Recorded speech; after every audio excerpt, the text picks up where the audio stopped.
So, alam nyo kahapon, di ba, nag-drive ako papunta dun sa bahay ng pinsan ko para mag-Christmas lunch sa kanila. Good morning, it's Christmas Day at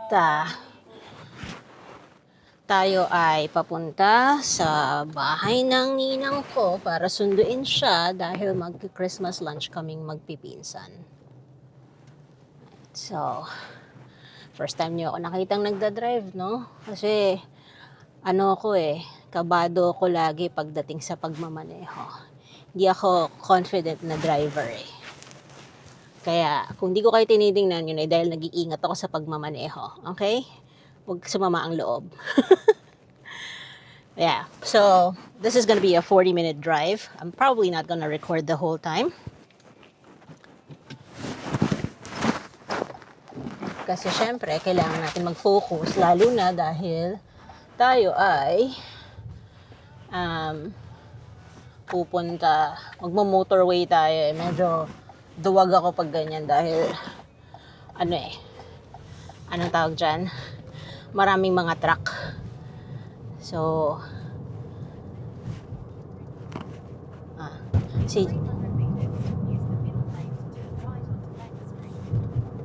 okay. Ayan, medyo tinan nyo na, tumatahimik ako, diba, pagka, dahil mahirap na, baka tayo maaksidente. Putik nung pauwi ako, muntik na ako mamatay. Kasi merong kumag na nagda-drive ng Prado na SUV na bigla na lang siyang nag-swerve tapos nag-cut ng 3 lanes na kung hindi ako nag-minor, tatamaan niya ako. At tatama yung likod niya dun sa harapan ko. So, mawawalan ako ng control. Diba? Eh, nandun na ako sa leftmost lane. Kasi dito ang slow lane nasa left eh. Leftmost lane. Tapos, yung tatamaan ko, bangin. Gago talaga.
Ayun, kung mahilig kayo sa libro at kape,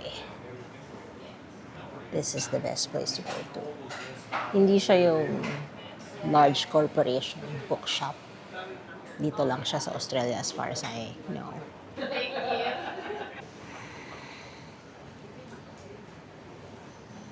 Gahanap ako ng kalendaryo ng Scotland kasi nakalimutan kaming padalhan ng biyenan ko ngayong taon for 2026. Pero parang wala this year. I've seen it in previous years.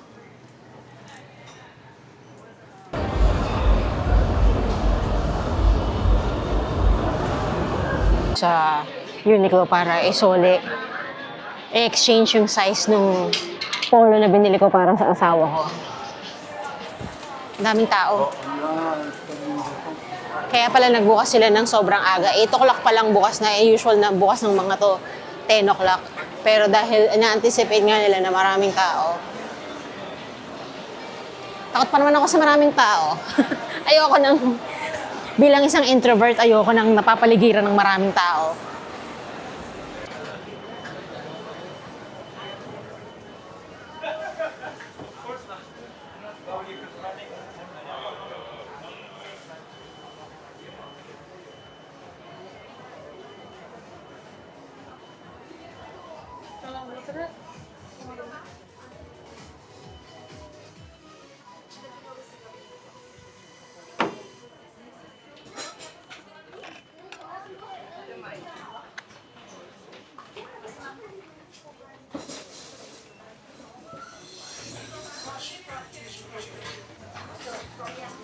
Matagal ko nang gustong bilhin tong mga Dolly Lashes na to, tsaka itong foundation na to. Pero mahal kasi $16 yung lashes, tapos $48 tong Amuse. Pero dahil Boxing Day sale, 20% off sila sa W Cosmetics. Eh di syempre binili ko na, di ba? So, ganyan karami ang tao ngayon. Wala pang 12:00 ng tanghali. Labas pa yan, pagpasok niyo sa mga shopping centers. Punuan talaga.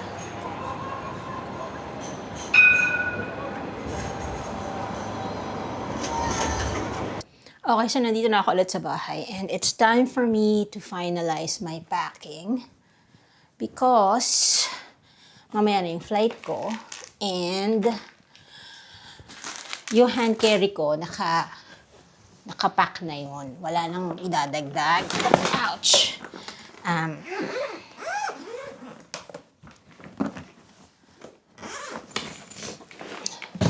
Actually, ang laman ng isang side na yon ay puffer jackets lang.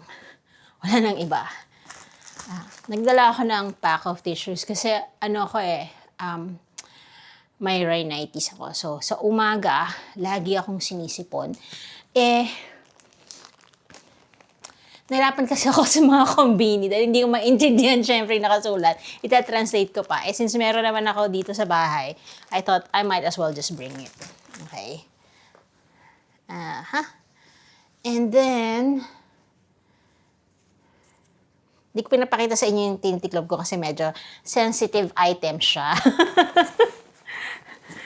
Yan. Pag nagpack ako, naka-individual sila.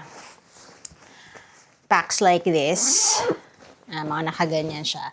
Para madali kong mahanap kung nasaan yung mga gamit ko. Now, the only thing is, ito, kasi mga last minute ko silang nilagay. Like, long skirt at saka isa pang cargo pants. So, hindi ko na sila nalagay sa mga individual packs. Tsaka, usually pag ganyan, hindi ko na talaga nilalagay kasi pahirapan pa eh. Now, I'm trying to remember if nagdala ko ng gloves. I think it would be here kung nagdala ako ng gloves. Hindi. Ano to eh. Yung mga heat tech ko to eh. So, not these. Yun lang. Dahil para sila ng kulay, I can't distinguish kung saan alin. But usually, yung nasa maliit siya na lalagyan eh. Okay, so socks, leggings. Pero bumili ako ng bonnet ko nandito rin. Bumili ako ng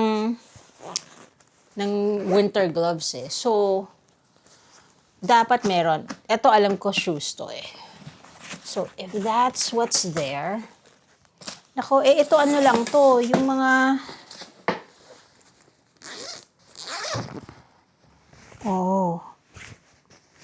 so the gloves aren't here. Kailangan ko siya hanapin. Buti na lang tiningnan ko na muna. Okay, so, nakita ko na yung gloves. It's actually in the other wardrobe. But I think I will put that sa hand carry ko, just in case malamig pagdating sa Osaka. Tama, kasi sa Kansai Airport ang bagsak ko eh. So I'm just gonna close this up. I think that's all. Parang wala naman akong kailangan pang ilagay. Tapos bumili ako ng plastic cover. Alam mo, sobrang nostalgic kasi nung pagbukas ko sa kanya, yung, alam mo yung amoy talaga ng plastic na pang-cover ng books, ganon. And I remembered my childhood, Chos. Nalala ko yung time na nagbabalot ka ng libro bago mag-start ng pasukan para hindi masira yung page, yung books. So, yeah. So, I've got that.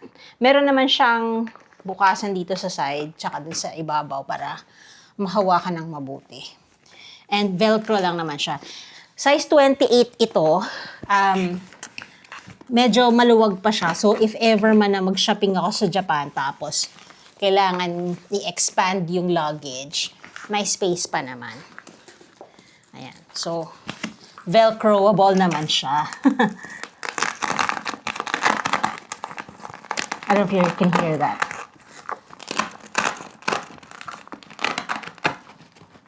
Ayan.